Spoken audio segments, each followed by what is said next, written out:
మనం ఒక కొబ్బరికాయ శివాలయానికి పట్టుకెళ్ళాం అనుకోండి, ఆ కొబ్బరికాయ కొట్టి 2 చెక్కలు ఈశ్వరుడికి నైవేద్యం పెట్టి మనకి ప్రసాదంగా సగం ఇస్తారు, ఓ కొబ్బరి చెక్క ఇస్తారు, కాసిన అరటిపళ్ళు ఇస్తారు. ఇస్తే వాటిని తిన్నగా ఇంటికి తెచ్చుకోకూడదు. శివుడి యొక్క నిర్మాల్యాన్ని, ప్రసాదాన్ని విడిచిపెట్టేయకూడదు.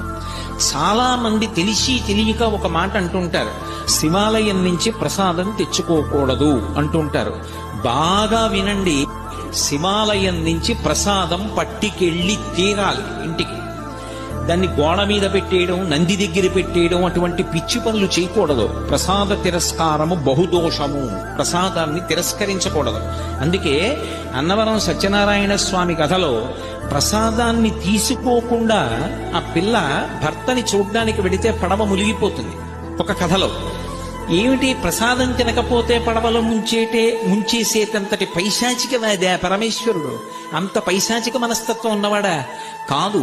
ప్రసాదము అంటే అనుగ్రహము, ఈశ్వరానుగ్రహము ప్రసాదం రూపంలో లోపలికి వెళ్ళి అందులో 6వ వంతు మనస్సుగా మారి మనకున్నటువంటి సమస్యలకి కావలసినటువంటి పరిష్కారం అదే మనసులో బుద్ధి నిర్ణయించి ప్రచోదనం చేస్తుంది.